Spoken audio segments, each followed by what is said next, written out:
directions. I said, well, what do you think? He said, you just let me know. And I called him back and I said, go ahead and do it. Are you sure you can do this, General? I said, yes, sir.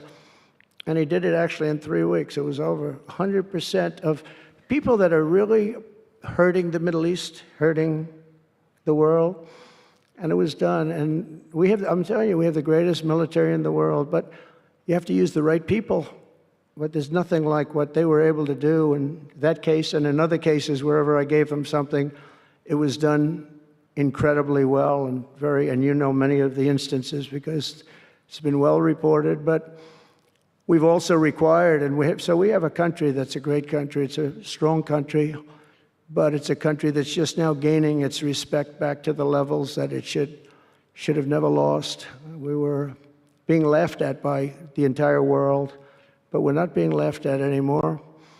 But we've also required that all federal employees must once again show up to work.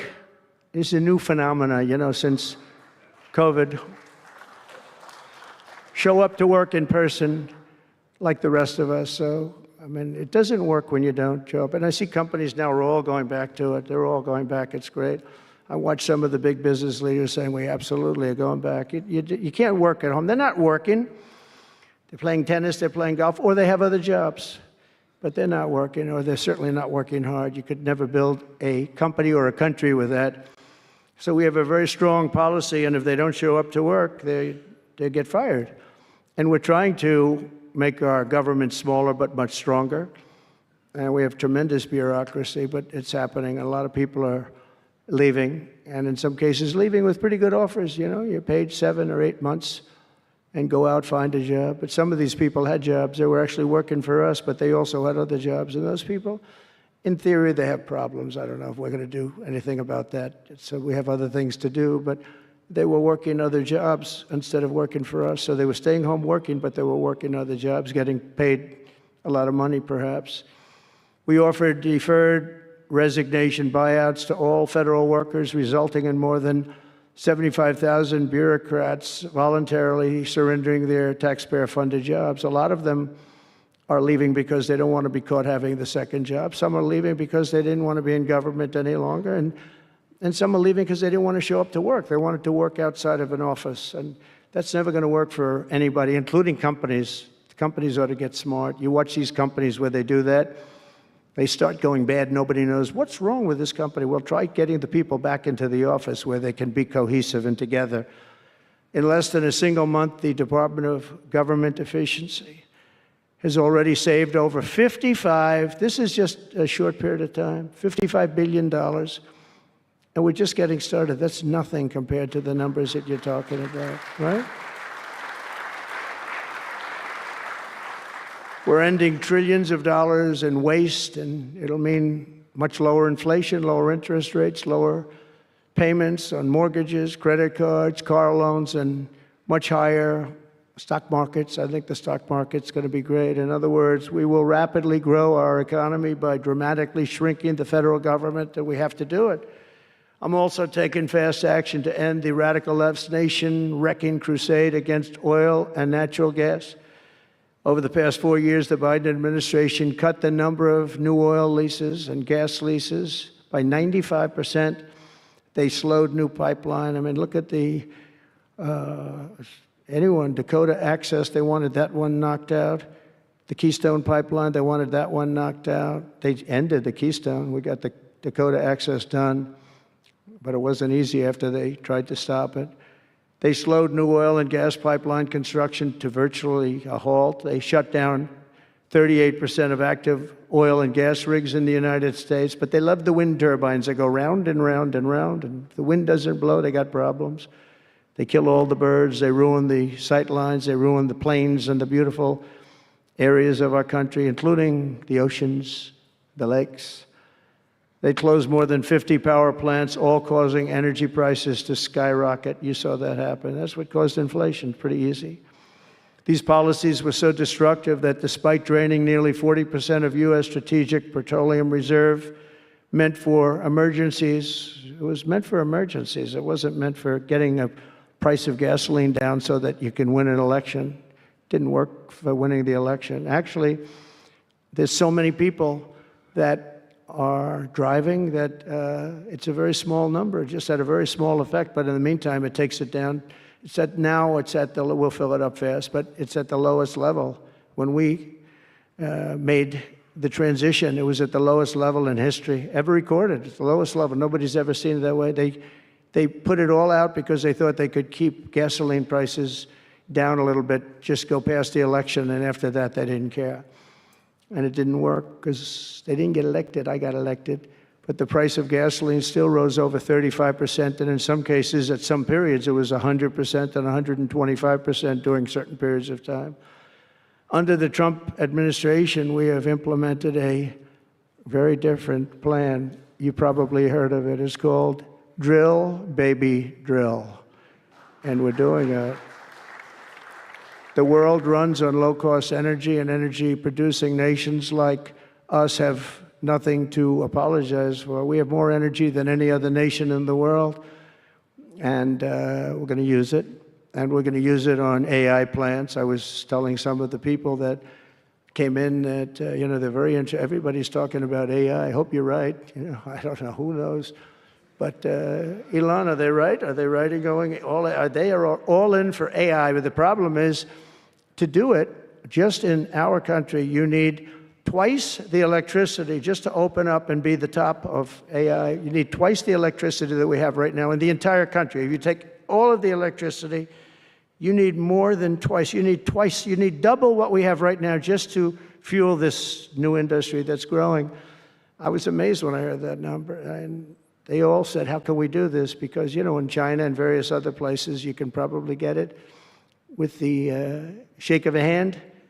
But in our country, you can't. But now you can, because I've been declaring a national emergency in order to get fast approvals. And we're going to have, if you build a plant, you're able to build an electric generating facility right next to your plant. So you'll be making your own. You won't have to count on utilities. You won't have to count on an old grid that could fail, could get hit by something, bad things or good things. But you're not going to have to worry about grids. You'll build your plant, and you'll build essentially you'll become a utility in a way. You'll build your own electricity. If you want to build extra and put it out and get paid for that, you're going to be able to do that. You could put it back into the grid, but you're going to be able to build with your plant a generating facility. And we're going to get you Lee Zeldin, head of the environmental, the environmental group, various groups, and we've got them unified now, but we're going to get you very fast approvals, and they'll be approved so fast your head will spin. And we're going to get that whole industry started, and we're going to be the head of it. We're leading right now. We have the greatest brain power. We're leading right now, and I expect that we're going to be leading by a lot, but we're going to get you the energy very, very quickly. That would be the one thing that everybody was concerned. How do we have that much electricity when Los Angeles has blackouts and brownouts right now? And there's a lack of electricity, but we're going to get it at levels never seen before. I ended the ridiculous Green New Scam, halting tens of billions of dollars of wasteful deficit spending. And I withdrew the United States from the unfair, one-sided Paris Climate Accord, and I ended Joe Biden's insane electric vehicle mandate because it was just insane. I repealed the last, and by the way, if you want to buy an electric car, it's great. If you want to buy a gasoline-driven car or a hybrid, it's great. Whatever the thing happens to be. I heard hydrogen's hot. The problem is when it's not, you're in deep trouble, because when that sucker blows up, they don't find the body. So that's one that I said, you know what, let's take a pass on that one. They said it's good, but when it's bad, it's really bad. You find the bodies on trees, on the side of a tree. I said, I think we'll pass on that one, right? We're not going to want that one. But you never know. Maybe someday it'll be good, but it doesn't sound like it's off to a good start. I repealed the last administration's very destructive natural gas export ban. And last week, we approved our first new liquefied natural gas export license. And we have literally hundreds of people that want to export. I recently met with the Japanese Prime Minister, Shiba, to discuss large increases in American oil and gas exports. They want it so badly. They said we went to the Biden administration, they wouldn't sell it. They wouldn't sell it. Nobody knows why. Biden didn't know why either. They asked him, I don't know. You want to, they did, oh, I didn't know that. But we're going to sell it, and the new project in Alaska is going to feed all of Asia. We're going to take care of all of Asia. We have so much oil and gas, like very few people, like very few countries have, like really actually no country has. I also met with Prime Minister Modi of India, who wants to greatly expand India's purchase of American energy, and my administration has also launched the most aggressive deregulation program of any nation in history. Under my executive order, for every one new regulation added, 10 old regulations have to be eliminated. And you know, in our first term, which was actually an incredible success, we had the greatest economy in history until COVID, and even after that, we did great. The stock market was higher. If you think of it, it was higher after the fact. After we went through that whole thing, it was higher than it was just prior to COVID coming in, which is a pretty amazing thing. But we did a great job on that, but it was a terrible thing for the world. The whole world suffered. It suffered terribly, including China, including other countries. It was a terrible period of time. But despite that, we did well. But we had the greatest economy in the history of our country. And I think this time we're going to do even better. We were artificially hurt by COVID. We had to focus on that instead of focusing on, but just prior to COVID coming in, there's never been anything like what we did, what we achieved. And even after, we did very well, and especially considering what all of us had to do with COVID. Some nations were hit so badly, it's just unbelievable what happened to them. As part of our effort, I've signed executive orders to keep the United States at the forefront of artificial intelligence and to end Joe Biden's war on Bitcoin and crypto. We ended that war totally. That war is over. They were very hostile toward them until the very end, just because there's so many people on Bitcoin and crypto that just before the end, the SEC came out and they were being very nice. I was so nice to people because so many people were being indicted for no reason whatsoever.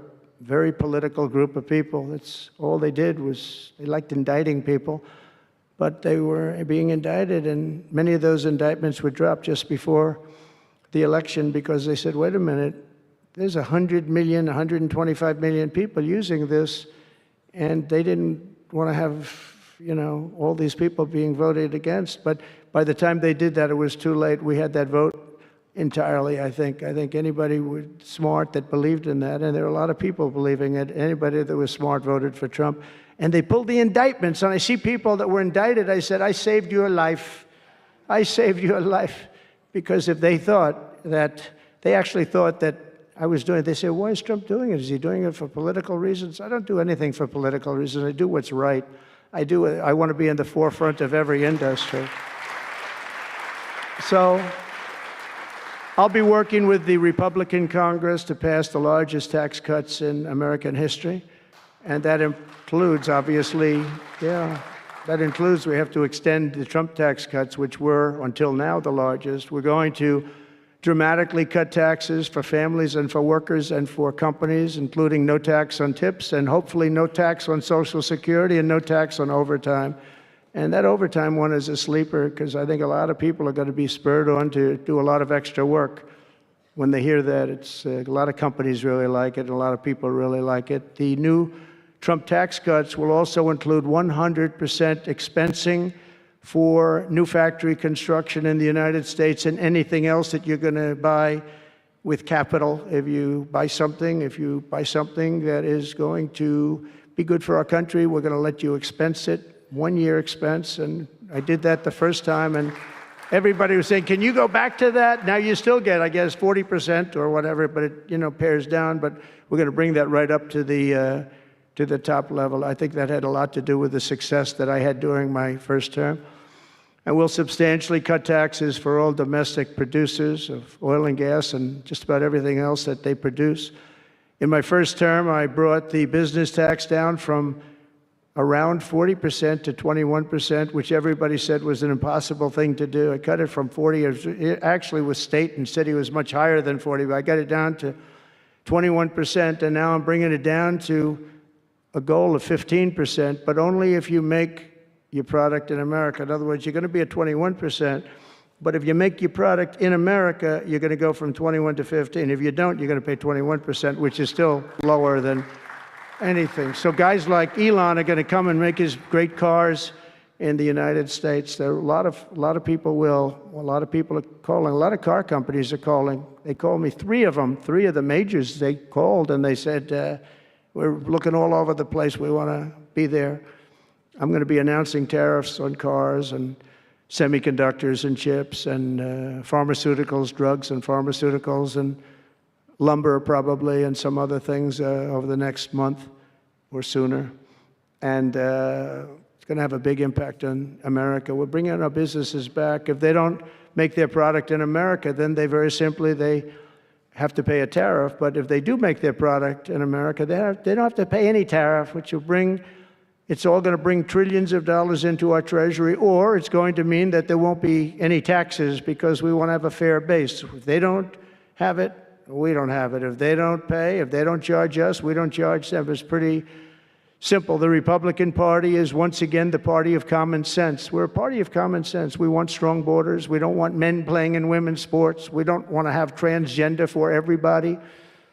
We're the party of common sense. That's how we won the election in such a big manner. We'll no longer allow other countries to ransack and plunder our nation. That's why I've announced that we will soon begin imposing reciprocal tariffs on any country that engages in unfair and unequal trading practices. If they tariff us, as I said, we will tariff them at the exact same rate. So if a certain country, because some of these countries, even countries that I've already mentioned, are extremely aggressive with tariffs. Nobody knows that. European Union, they have a VAT tax that's devastating. It's very tough for people on the outside. Hard to sell cars, really impossible to sell them because they also have non-monetary tariffs that are very, very tough. But if you take a look at that, it's a very unfair situation. And the VAT tax is similar to the tariff. Around the world, I'm moving quickly to end wars, settle conflicts, and restore the planet to peace. I want peace, and I don't want to see everybody being killed. And you take a look at the death in the Middle East and the death that's taking place between Russia and Ukraine. It's been going on, and we're going to end it. There's no profit for anyone in having World War III, and you're not so far away from it. I'll tell you right now, you're not so far away. If we would have had this administration for another year, you would have been in World War III, and now it's not going to happen. In the Middle East, I've restored my policy of maximum pressure on Iran, designed to bring peace. And we've designated the Houthis a terrorist organization. They're, destroying shipping lanes all over the place. They're making it very hard for people to get their product delivered. They're making it very difficult, but we'll take care of that situation. And we've secured a ceasefire in Gaza, and we're bringing in the hostages, and we're bringing them home to their families. Some of them are in pretty bad shape, I have to tell you. To end the horrible war in Ukraine, I've spoken with President Putin and President Zelensky, and our teams began negotiations this week in Saudi Arabia. I want to thank Saudi Arabia for that. That was so great. Yeah. And I want to thank, in particular, we have so many of the people, Yasser, Mohammed, all of the people, but in particular, we have to thank Crown Prince Mohammed bin Salman for hosting these historic talks. And talks that went very, very well. Steve was there, Steve Witkoff was there, and Michael was there, Michael Waltz and others, and they really went well. It's a big step. We got to get that war over with. You have to see the people that are dying. I look at the pictures, the satellite pictures of the field. It's a level field, and it looks like a modern-day version of Gettysburg, and you know what that means. It is just carnage. It's horrible. And, it's not American soldiers. It's not even soldiers from the Middle East in the case of Ukraine, Russia, but it's people, it's young people from Russia and Ukraine mostly that are just being decimated. It's flat fields, and a bullet goes, and a bullet only stops when it hits somebody.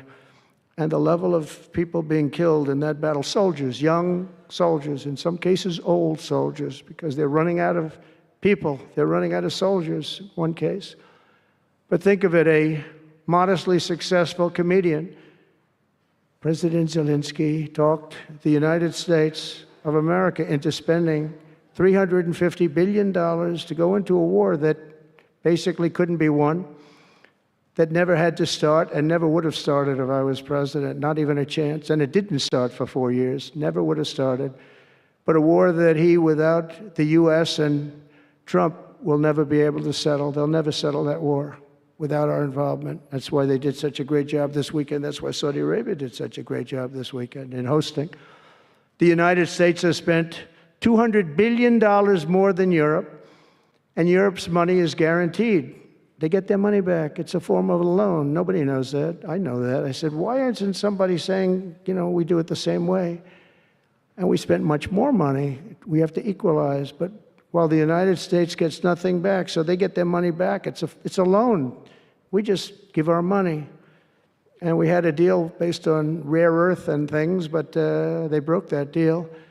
But they broke it 2 days ago. We had a deal because I said, we're spending $350 billion, and Europe gets their money back in the form of a loan, and we don't. We're just giving the money hand over fist. That's the Biden administration for you.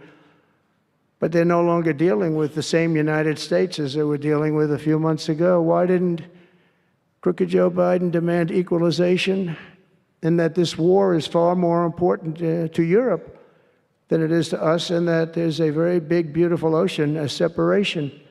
This is, we're helping Europe. We're trying to help Europe.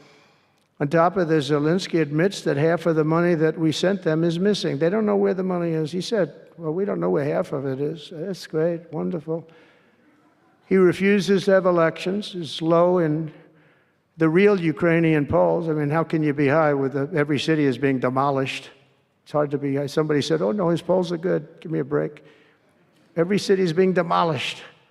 They look like a demolition site, every single one of them. And the only thing he was really good at was playing Joe Biden like a fiddle. He played him like a fiddle. That's an expression we use, Yasser, to say that he's pretty easy, pretty easy. A dictator without elections. Zelensky better move fast, or he's not going to have a country left. Got to move fast, because that war is going in the wrong direction. In the meantime, we're successfully negotiating an end to the war with Russia, something all admit that only Trump is going to be able to do in the Trump administration. We're going to be able to do it. I think Putin even admitted that. Biden never tried. Europe has failed to bring peace, and Zelensky probably maybe he wants to keep the gravy train going. I don't know what's the problem, but he hasn't been able. He's very upset that he wasn't invited. He could have come if he wanted to, but that he wasn't invited to Saudi Arabia. But he's been working for 3 years. There's never been even meetings or phone calls to stop this war. It's a horrible thing. I figure Russia's lost 900,000 soldiers. I think that Ukraine's lost probably 700,000. And it's a terrible thing. You'll see bodies and body parts all over the field, all over. We see them very accurately through satellites. I love Ukraine, but Zelensky has done a terrible job. His country is shattered, and millions of people have unnecessarily died. And you can't bring a war to an end if you don't talk to both sides. You got to talk. They haven't been talking for 3 years. So we hope to see a ceasefire soon and to reestablish stability in Europe and the Middle East. Thank you very much. And as I've said before, it's my hope that my greatest legacy will be as a peacemaker and a unifier. That would be a great legacy. So in conclusion, the golden age of America is upon us, and I'm inviting everyone here today and every citizen across our land to take part in the most extraordinary period of peace, prosperity, growth, innovation, wealth creation, and expansion the world has ever seen. We're on our way. I mean, everyone's talking about us. 3 weeks. We're in there for a couple of days more than 3 weeks. And everyone's talking about it. You have to see the crowds of people outside. It's pretty amazing what's happening. We're on the verge of soaring markets, surging incomes, booming production, groundbreaking technologies, thrilling discoveries, and a quantum leap in the quality of life. Absolutely a quantum leap. One day, very soon, our country will have the greatest economy in the history of the world because we once again have a president who puts America first, and we put America first, and your country should put your country first. But in the end, we want America first, and when it's all beautiful, which it's going to be pretty soon, we want to help other countries, and you want to help other countries. But, you know, I tell your leaders, and some of the leaders are in this room right now, you got to put your country first. Whether it's Saudi Arabia, whether it's something else, you got to put your country first. But we're going to have plenty left over to help others also. As long as you invest in America, build in America, and hire in America, that means that I'm fighting for you. I am fighting very hard for you. Together, we're going to make the United States of America bigger, better, bolder, richer, and greater than ever before. It's going to be stronger than ever before. We're going to be a peacemaker and a peacekeeper. We're going to stop people from these stupid, never-ending wars. We're not going to partake in them ourselves, but we'll be stronger and more powerful than anybody by far. And if it ever came to war, there is nobody that will be able to come close to us. But we don't think that's going to ever happen. So I want to thank you all very much. It's a great honor to be here. And I think somebody said they're going to ask questions. And I didn't say, gee, what are the questions like Biden does? I say, just ask. It doesn't matter. You ask a question and I give an answer. So I think, Richard, you're going to come up and you're going to give me some questions. Thank you very much. Thank you. Thank you very much, Mr. President. Please, a round of applause for the President of the United States of America. Thank you.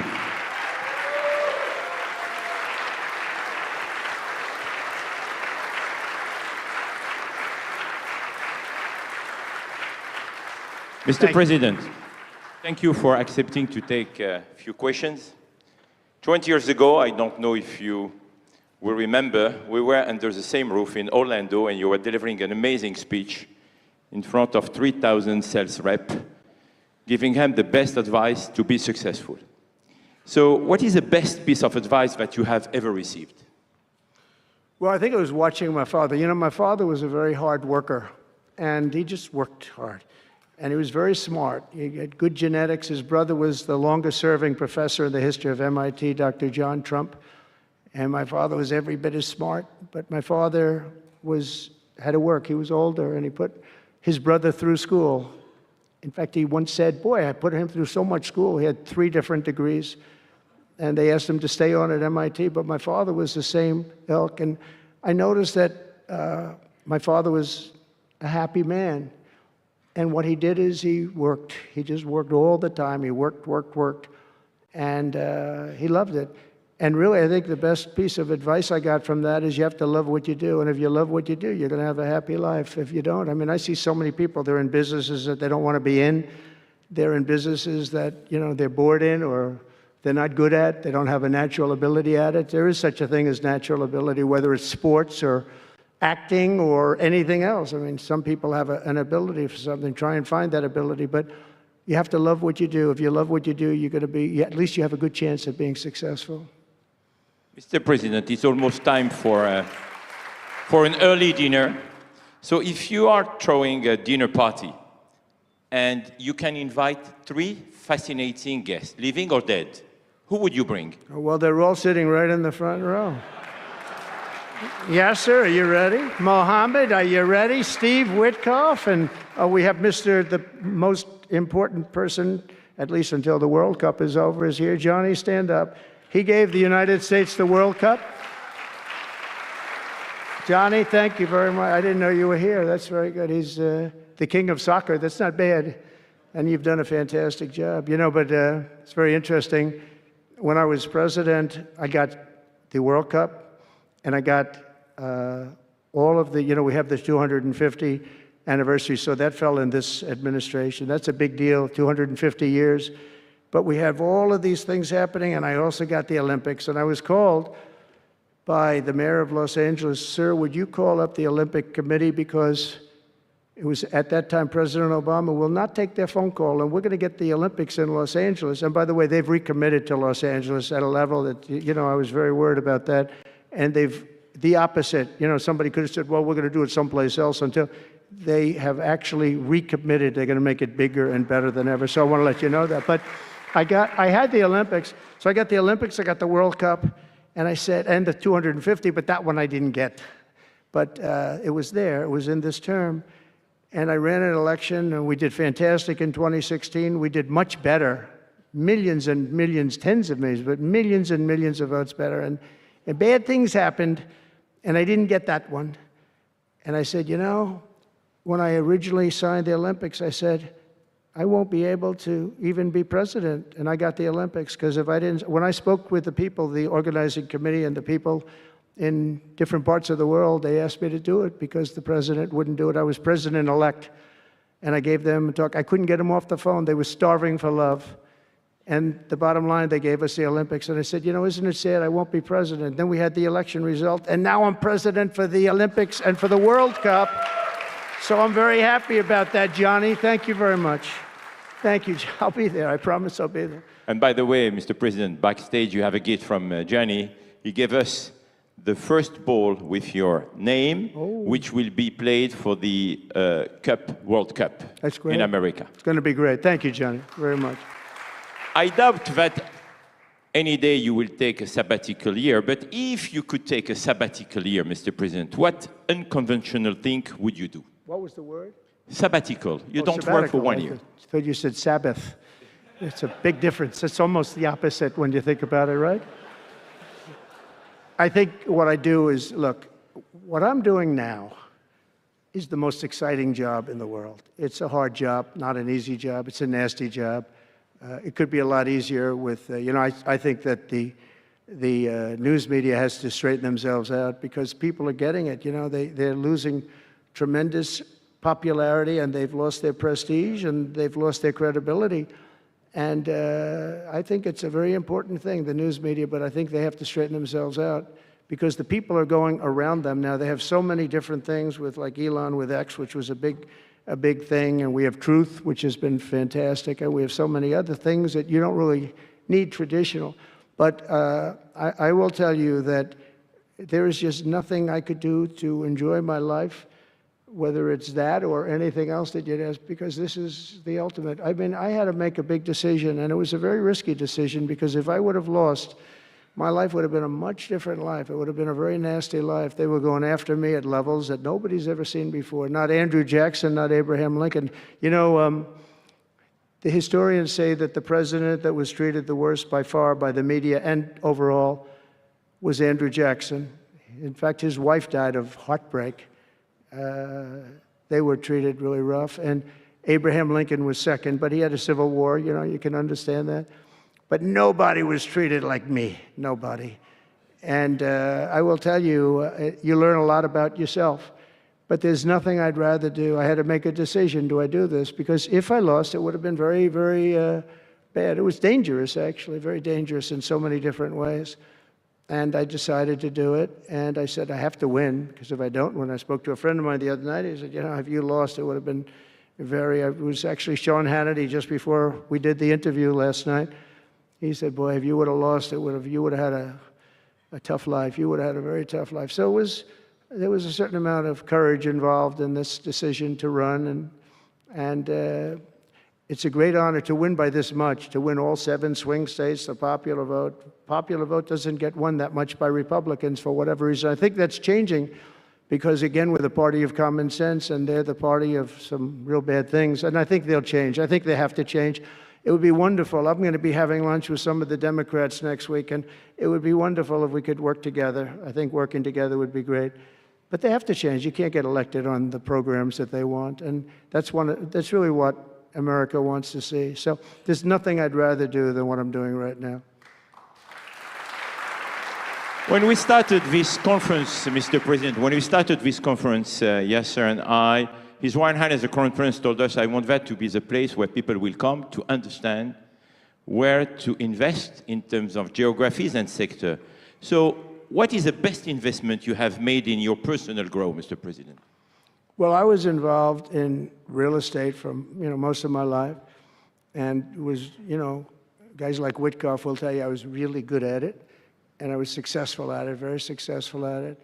I've been involved in things prior to being president, but during the last 4 years, I followed sort of the trends, and I've made a lot of money with following some of these trends. And, it's, again, it's something that you do. I really believe that some people have instinct. I think I've always had an instinct for making money. I make money. And I went into show business. I had one of the most successful shows on television. I wrote books, and they were all bestsellers. Virtually every book was a big bestseller, some really big bestsellers. And so I don't know, it's whatever I do, I just want to make it successful. It's very important to me. There are many ways to make money. You can be in many different fields. And a lot of them is being in the right country. You know, if you're in a certain country, our country is actually getting very bad, a very dangerous place, actually. Bad things were happening. But if you're in a certain country, you have a chance to do well. And no matter how good you are, if you were born into the wrong country, you're not going to make money. Now, you can do other things. You can attain power, I guess. Maybe it's the wrong kind of power, but it's power.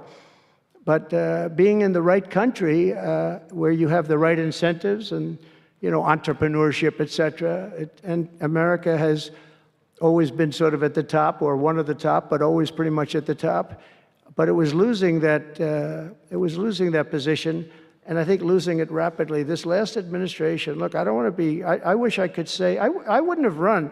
If I thought Biden was doing a good job, if I thought they were, I wouldn't have run. Because as I said, it was very dangerous to run in a lot of ways. In fact, my ear will show that when you look at it closely. My ear, I have that throbbing feeling every once in a while, but it was dangerous in a lot of different ways. But he was so bad that I had no choice but to do it. If I thought he was doing a great job, I wouldn't have run, and I would be very happy. I actually wanted him to do a good job. I was saying, do this, do that. I'm telling them, do things. They should have done what I said. And but I would have been very happy not to have run, and frankly, to have seen somebody do a good job. But our country was going to hell, and I really sort of had to run. If you were a historical ruler, would you prefer to rule during war or peace? Well, I want to be, again, a peacemaker, and I want to keep us out of war. But sometimes to do that, you have to have a very strong country. You have to have a very strong military. And as I said, we have a much stronger military than anyone would know. We have the best equipment. And I bought a lot of it. I rebuilt our military in the first 4 years. I rebuilt it. We gave a lot of it away to Afghanistan, to the Taliban, stupidly, but that's a very small amount relative. It was billions and billions, but it's still a very small amount relatively to what we built. But I largely rebuilt our military. Now I'm going to have to do it again because so much has been given away, so much has been treated so badly. But to keep peace, you really have to, I have a thing, strength through, and I mean it, you really have it. You have strength, and you need the strength, but it's really peace through strength, because without the strength, it's going to be very hard to have peace, because you're going to be taken over, bad things are going to happen, so you really want to have peace through strength, and that's where I've done it. Having strength, having power in that sense to protect yourself and your people is a very important thing. Hopefully you don't have to use that power. I would tell you, I was dealing with President Putin very successfully on denuclearization. We were talking about it very seriously, and then COVID came and lots of things came, and we had also talked to China about it. Now, Russia and us have the biggest nuclear by far. China is not close, but they will be close. In 3 or 4 years or 5 years, they'll be equal. But we were going to talk to China, and I spoke to President Xi about it very successfully. I think we were going to denuclearize it. We had to get the smaller nuclear powers, of which there are 4, 3 maybe, but 4 probably, to do something. We would have been able to do that. But I was having very strong talks with President Putin about denuclearization. And, you know, if you're president, you get presentations about what we're building, what we're having, the power of weapons, the power of many things besides weapons per se.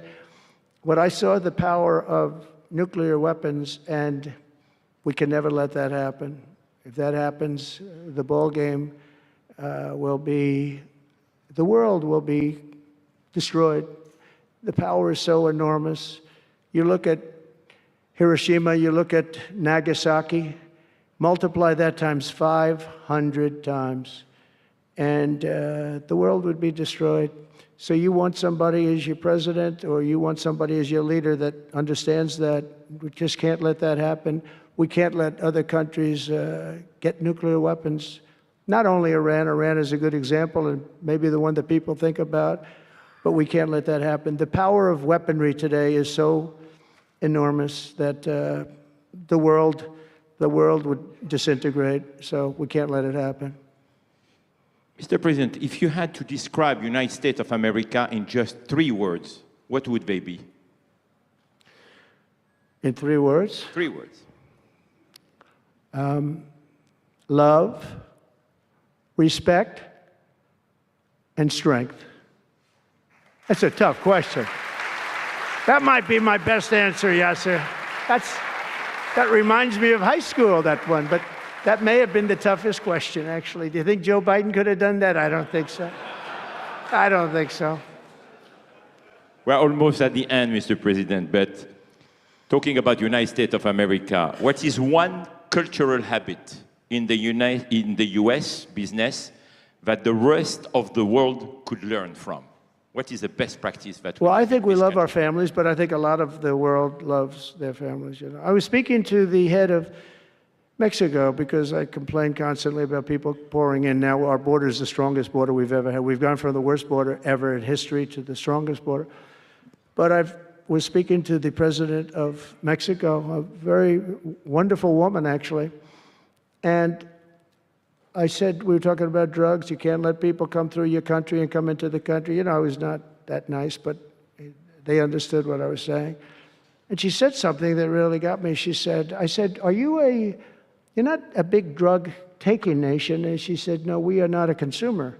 And I said, a consumer, what an interesting word. We're not a consumer nation. We're not a consumer of drugs. I said, what an interesting, and why is that?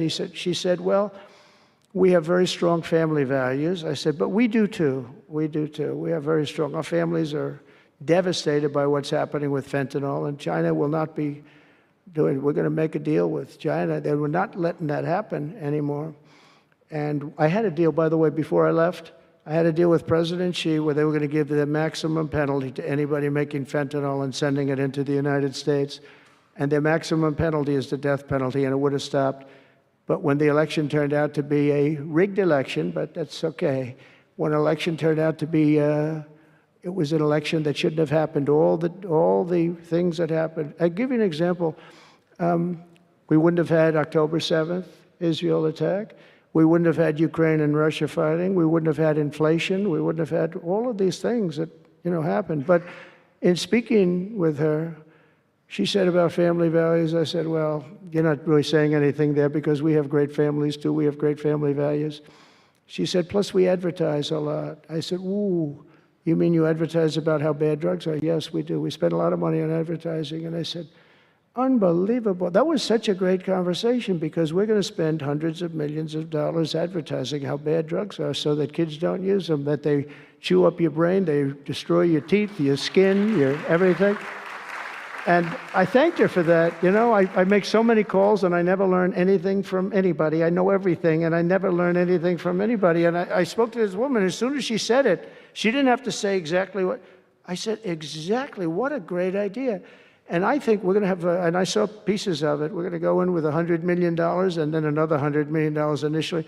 But I saw some of the ads and they are really violent. I said, you have to make them strong. Your skin practically comes off after a period of time. You lose your hearing. You lose your teeth. It is terrible. And we show this happening to people.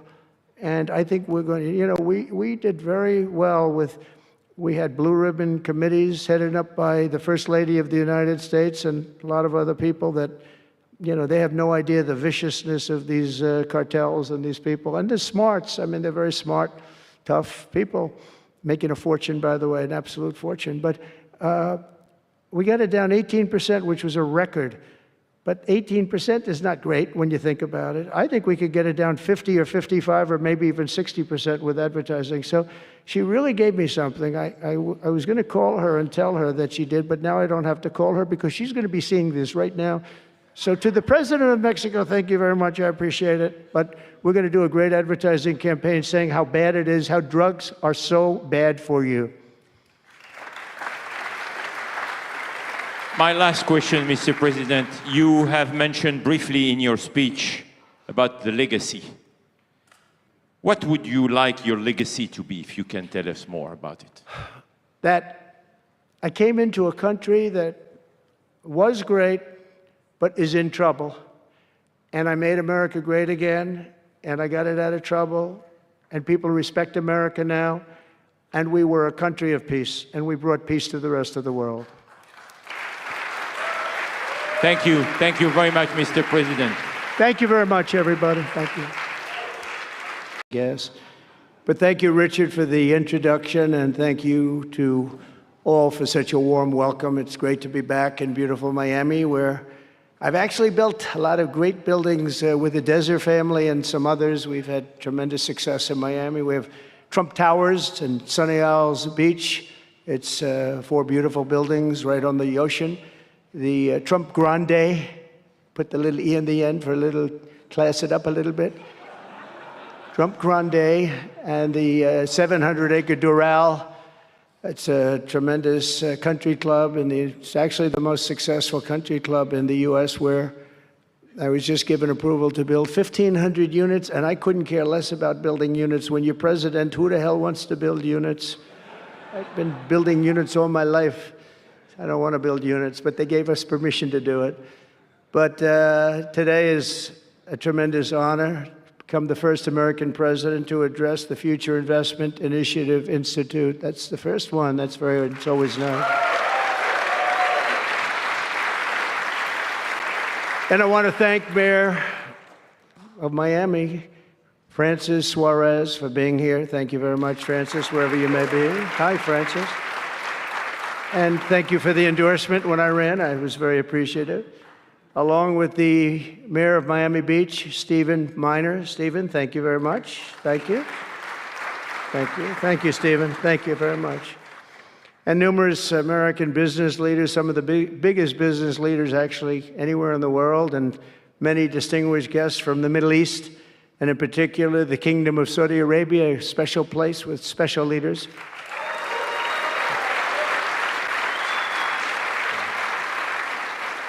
And including FII Institute Chairman and Governor of the Public Investment Fund, which is a seriously big fund. Yasser, I see you there. Stand up, Yasser. Yeah, everyone knows Yasser. Thank you. Great guy, great person. And Finance Minister Mohammed, thank you very much. Thank you, thank you very much. Good to see you again. That's pretty good, Finance Minister of that part of the world. That's not bad. Other parts of the world, not so good, but that one is good. And many other senior government leaders. I also want to recognize the Kingdom's ambassador to the United States, Her Royal Highness Princess Rima. Ooh, very popular. Very popular. Wow, that's very nice. Sitting next to Elon. Wow, you couldn't do better than that, huh? As well as my own special envoy to the Middle East, who's really done a fantastic job, Steve Witkoff. Thank you, Steve. He's been busy. And Michael Waltz is here. Where is Michael? Michael's been so busy. They've been going back and forth and back, and a woman who is just voted the most powerful woman anywhere in the world. No, I'm going to go with Princess Rima, but she was voted the most powerful woman anywhere in the world, Susie Wiles. Thank you. Thank you. Most powerful woman. That's pretty good.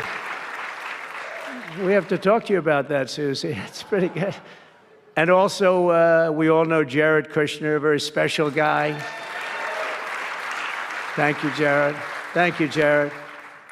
And Elon Musk. He's been making a little news lately, hasn't he, though? Very positive news. Stand up, Elon. He's a great guy.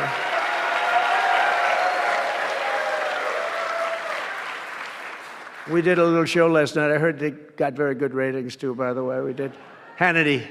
Sean Hannity was fantastic, a fantastic man, a fantastic guy, and he did a show, and it was great being on the show with you last night. I come today with a simple message for business leaders from all across the nation and all around the world. If you want to build the future, push boundaries, unleash breakthroughs, transform industries, and make a fortune, because you want to make a fortune. Most of you have already made a fortune. I don't want to say that. There's no better place on earth than the current and future United States of America under a certain president named Donald J. Trump. I think that you're going to do very well. They're saying that November 5th, Election Day, 2024 will go down as one of the most important days in the history of our country. They said in 129 years, the most consequential election. I don't know if they're right about that or not, but it sounds good. I wanted to see if I could get a couple of more years tacked on, but I figured the fight wasn't really worth it. 129 is a lot. And as of January 20th, 2025, the dark days of high taxes, crushing regulations, rampant inflation, flagrant corruption, government weaponization, oh, I know about weaponization, and total incompetence will be gone forever. They'll be gone forever. Because the United States is back and open for business, and the golden age of America has officially begun. You see it happening. Since my election, America's economic engines have come roaring back to life in just a very short period of time. Think of it, from November 5th, the progress that's been made has been amazing. The NASDAQ is up nearly 10% in just a few months, and that's a lot. The Dow Jones Industrial Average is up 2,200 points, and Bitcoin has set multiple all-time record highs because everyone knows that I'm committed to making America the crypto capital. We want to stay at the forefront of everything, and one of them is crypto, and Miami seems to be the center of the action, come to think of it, and maybe it'll stay there. Business optimism skyrocketed 42 points. Think of that in a single month, the most in history by far. That's the biggest increase in history by not even close. The ISM index of manufacturing activity surged into positive territory for the first time in many years. Amazing. And it was just announced, this is an interesting one, I didn't realize it was that bad for so long, but it was just announced by one of the nation's most historically accurate and respected pollsters, Rasmussen, that the number of Americans who believe our country is on the right track now exceeds those who think it's heading in the wrong direction for the first time in 20 years. Can you believe that? 20 years. And this is really a seismic 27-point swing from just before the election. Nobody's ever seen anything like that one, yes, sir. I want to tell you, that's a big one.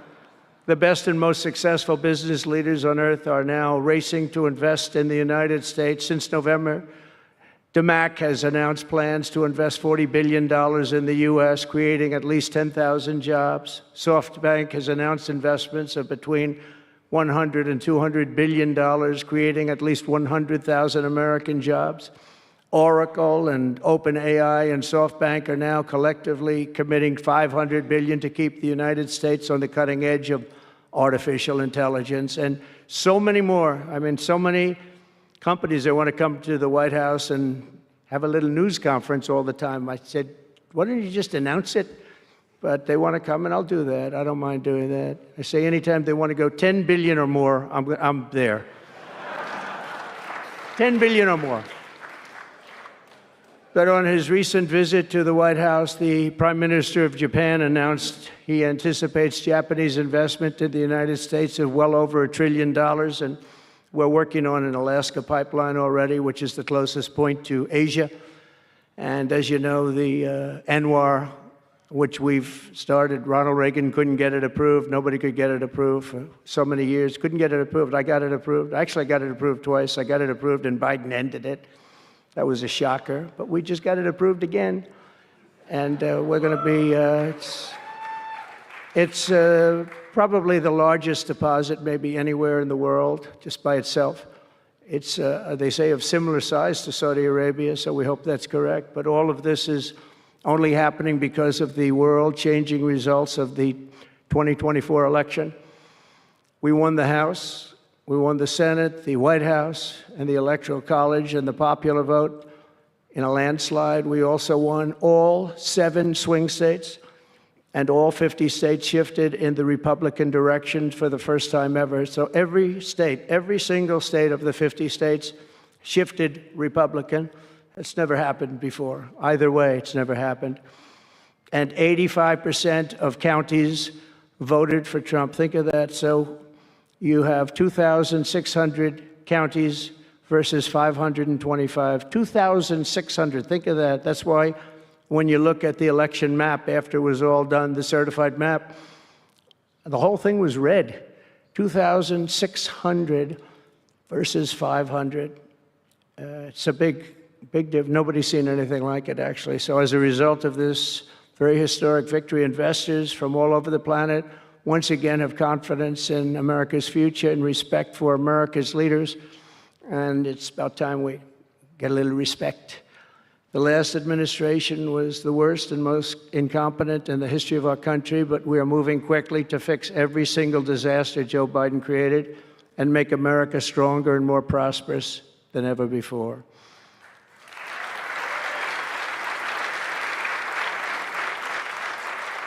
Our first and most urgent mission is to remove the criminals that Biden allowed into our country with the ridiculous and very dangerous open borders policy. They came from all over the world.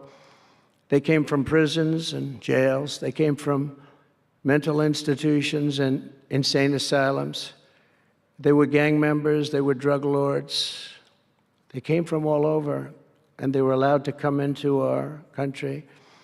And we're getting them out in record levels, just like they came in record levels. I want to thank Tom Homan and Christie, who was just she's doing a fantastic job, governor of South Dakota, and Tom Homan, you know, and they are doing a fantastic job. And the results are incredible. And every country is taking them back. They're sending their criminals to us, and they're all taking them back. We had a little problem with a couple of them that ended very quickly. And because some said, we don't really want MS-13 back in our country. But I said, congratulations, you're taking them back. And they take them back. And by the way, Europe and other places ought to start also doing that. They better start looking at immigration, because it's really hurting Europe very, very badly. And they better get smart, and they better get tough before it's too late. We're also working to end the highest inflation in our country's history, all caused because they played with our energy policy and wasted money on the Green New Scam and other things such as that. And they wasted monies at never seen before levels. If Joe Biden had simply held federal spending at the pre-pandemic levels we had in 2019, we would have virtually no inflation. We're trying to balance the budget immediately, and because of the tariff income, which is really, it's already turned out to be amazing, actually. It's really meant more for bringing countries and companies into our country, but the numbers are rather staggering, because we're the big piggy bank that everybody wants to be, and they can play games and they can say, well, there'll be retribution and, you know, equal this and that, but they can't be equal. But we want to keep it so that we're the big piggy bank. And if we had years like we did the last 4 years, that wouldn't have lasted too long. So we're not promising it, but, you know, all of these things could happen. We hope to balance our budget. So I don't want to promise it, because if I do and we come about $10 short, the fake news media back there would say, we have breaking news. He did not make it. He did not make it. But we'll get it done very soon. It might not be this year, but it could be this year. Actually, we have a chance at getting it even this year, which people would be shocked at, because they were talking about 10 years, 15 years, 20 years from now. When I took office last month, we inherited the consequences of inflation that was more than 4 times what it was when I left 4 years ago. Think of that. I left, it was at 1.4%. And the annual government spending over $1.5 trillion more than projected in 2020 alone. $1.5 trillion. But under the Trump administration, all of that is changing faster and more dramatically than anyone ever thought possible. They didn't think it was possible to do what we've done in just a very short period of time. We've accomplished more in 4 weeks than most administrations accomplish in 4 years. On my first day in office, I imposed an immediate federal hiring freeze, a federal regulation freeze, and a foreign aid freeze. I signed an order creating the Department of Government Efficiency and put a man named Elon Musk in charge. Thank you, Elon, for doing it. Thank you very much. And he's doing a great job. I wish you could have seen him last night. It's really, he's a very committed person. He's a very serious person. And he's a very high IQ people. I like high IQ people. Not all have to be, but, it'd be nice to have some people up there that he's a seriously high IQ individual.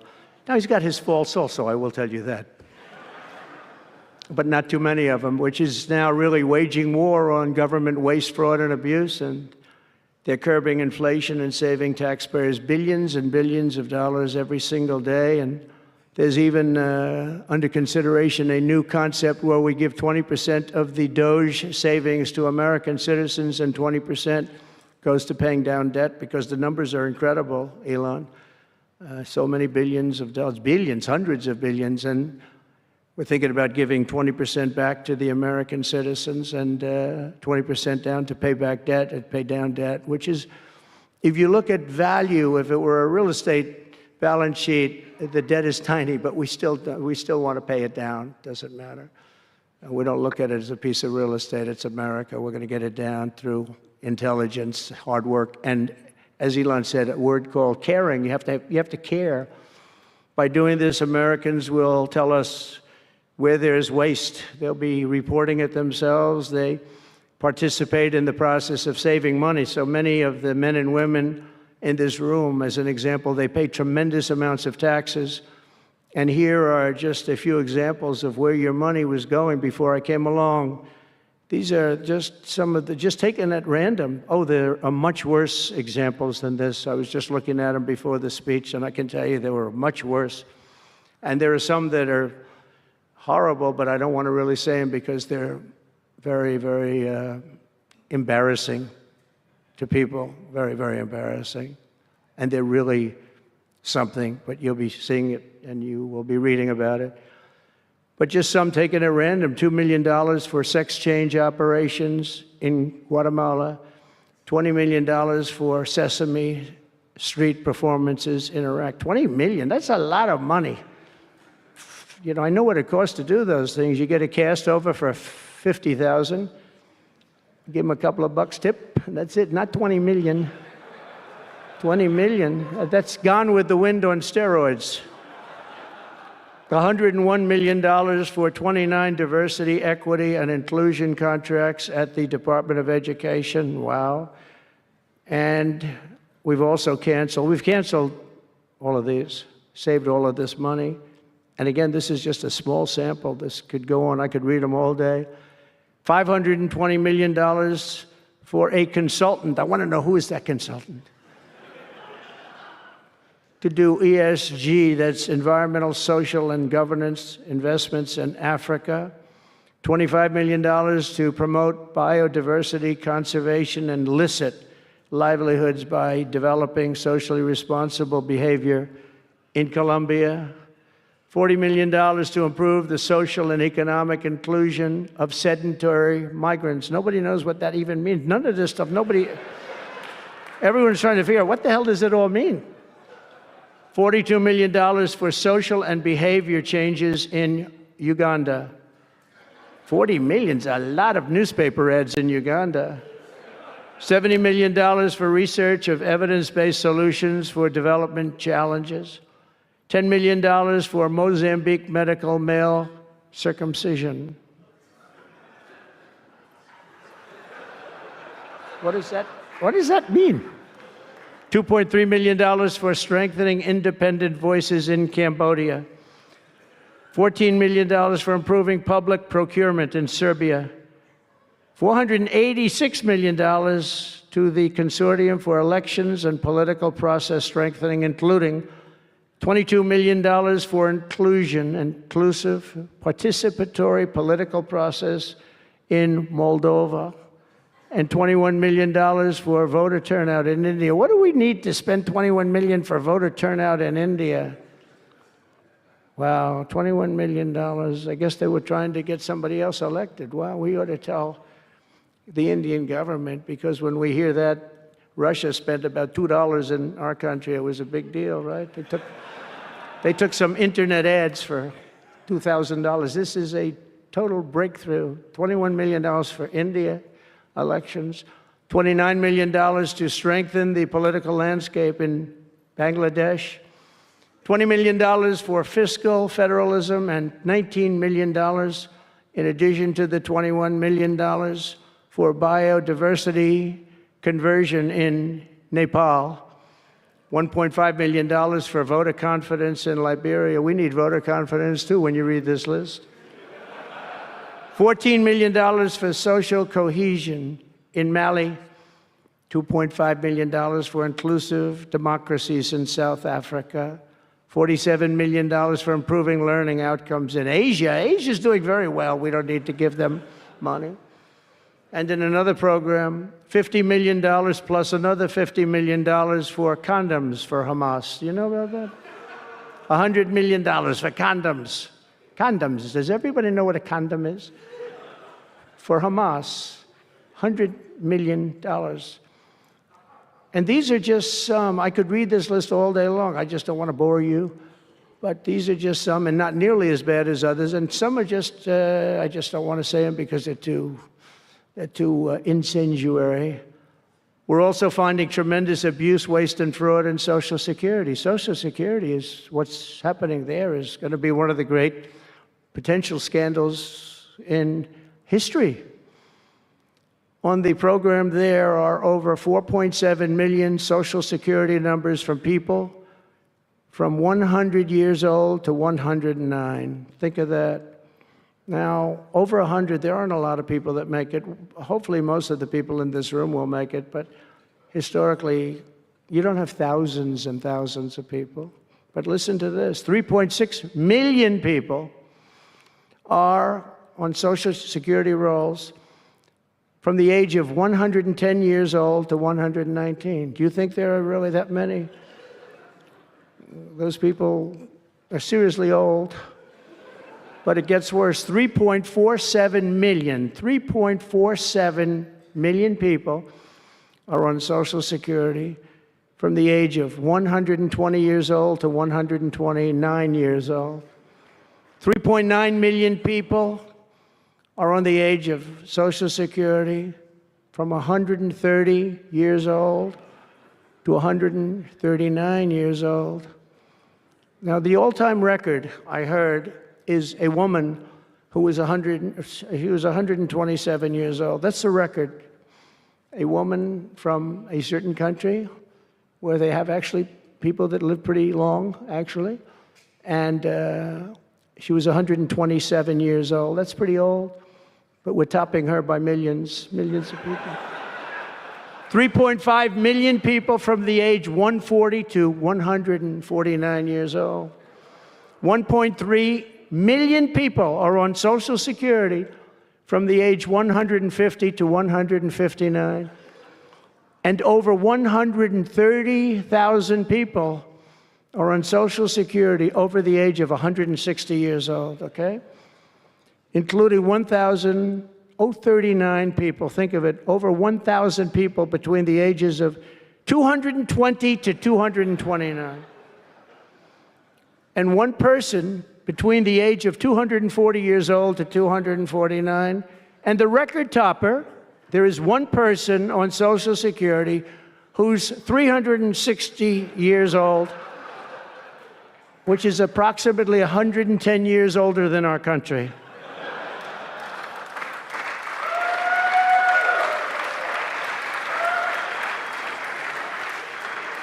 So what we're trying to find out, and what we will find out, is are people being paid from all of these, you know, somebody pocketing 10,000 here, 10,000 there, what's going on? So we'll find that out pretty easily because we have a lot of computer geniuses. I said to Elon, who are these people that are doing this, the Doge people? I said, who are they? Where do they come from? He said, well, number one, they love our country. Number two, they're really genius at computers. So nobody's going to fool them. When they go in, they see some bureaucrat that's scamming the country, and they try and talk about, you know, certain computer language. These people say, no, it doesn't work that way. These are people that have a natural ability as you know, brilliant computer people. It was very interesting when he told me that. I said, that's what you need today. But all of these scams have now been terminated. In addition, over the past month, we have effectively eliminated the U.S. Agency for International Development, which was funding much of this lunacy. We virtually shut down the out-of-control CFPB, escorting radical left bureaucrats out of the building and locking the doors behind them. What they were doing was so terrible. Where they were spending the money was so terrible. What we haven't looked at yet, but will be, is does the money come back to them? Because nobody can be stupid like that. And they're not stupid, they're smart, actually. And, why are they doing that? Does money come back to them? So we'll figure that out pretty easily, I think, and quickly.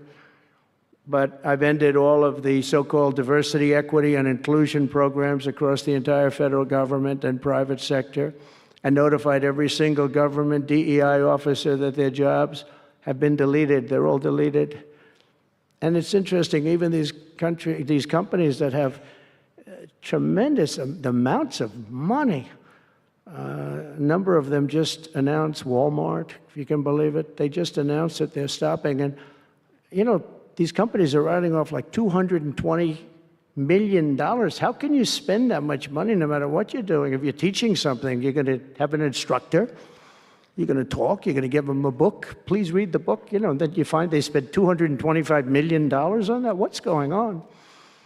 And we were going in the wrong way, and our military was really, although I tell you, we defeated ISIS with our military in 3 weeks. General Raisin Kane he's some general, he's a real general, not a television general. And 3 weeks, ISIS, and I asked him, and I saw some of his people that were so great, the soldiers. We have the greatest military in the world, but we don't have the greatest top leadership. That's why Afghanistan was such a horrible situation and so embarrassing and so many other things. But when we want to, with proper leadership, there's nobody even close to us. We have the best equipment in the world. We make the best equipment in the world. But we have the best military. But, we never fight to win. We fight to just keep it going forever. And when we fight to win, there's nobody that can even come close to us. But I was talking to General Dan Kane, we call him Raisin Kane, and I was told it would take about 4 years to defeat ISIS, and he did it in 3 weeks. I said to him, "What do you think, General? How long will it take?" "Sir, I think we should do it in less than 4 weeks. You're going to have time left over." And he did that. And we were told by the television generals it would take 4 years, so we did it. That's when I went to Iraq. I flew to Iraq, and late at night, the dark of night, all the windows closed, all the lights off in the plane, and Air Force One. And we flew in, and it was pretty amazing. I'll tell you, we were landing, and there were no lights in the plane. "Sir, we have to turn off all lights." I said, "You mean we spend $9 trillion and we have to fly in an Air Force One with the lights off?" And I went up to the pilot, said hello. And by the way, these guys are like central casting. These are the best-looking human beings. Everybody is like perfect. The most handsome people, the best-looking people you've ever seen with the flat tops and the whole thing. And I was a little concerned because the lights are off, and everything's off, and even the lights in where he was were down, very dim, very, very dim, with all of the lights on the fancy dashboards of the plane, of Air Force One. We're getting a new Air Force One if they can ever finish the damn thing. We're getting 2 of them, actually. But we may have to go a different route because it's taken them a long time. We're going to get military that's going to start building. We're going to get people to start building properly again in our country because they don't build properly. This was Boeing. But we're up there, and I'm looking at these people, and again, I say, they look like Tom Cruise, but better. Stronger, tougher. And I like Tom Cruise, but these are better. And they said, "Are we okay, Captain?" "Yes, sir, we're fine." But I'm looking out, I don't see any lights, and we're landing. And I'm used to that. I like to sit with the pilots a lot, and I respect the pilots greatly. And we're up there, and we have the computer. I call it the computer voice, where it goes 1,900, 800. It's feet. Your feet above ground. So that means you're very low. And I'm looking out, and my eyes are pretty good, and I don't see any lights. And the computer goes out. Sounds like an intelligent individual. It goes 1,000.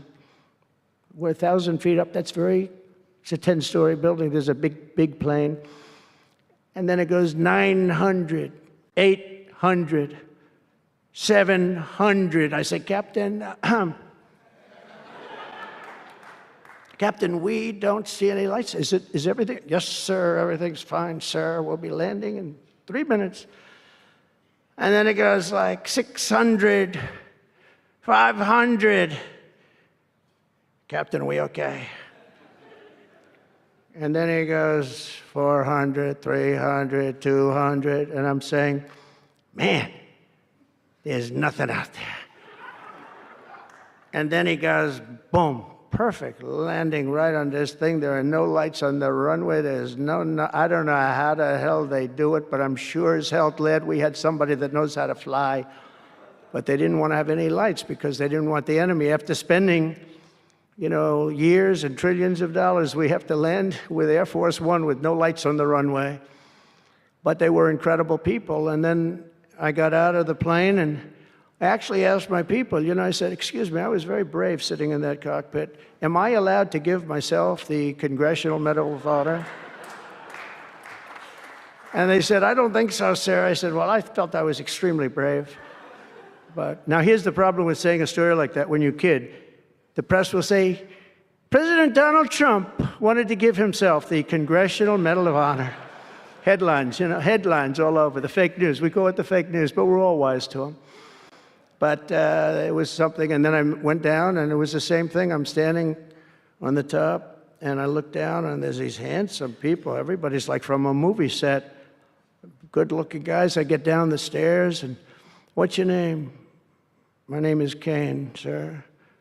What's your first name? They call me Raisin. I say, wait a minute, your name is Raisin Kane? I love you. I've been looking for you for 5 years. You are the great.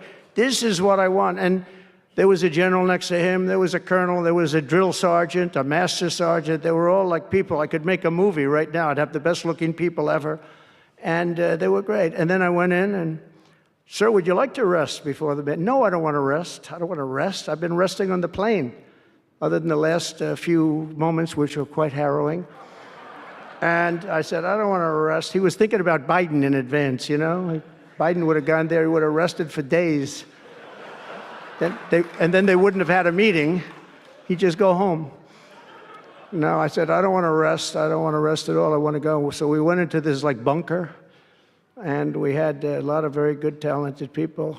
And that's when I asked him. I said, you know, I'm hearing it's going to take a long time. No, that's not right, sir. It's not going to take a long time. We'll have it done in 4 weeks. I said, how can you say 4 weeks when I'm watching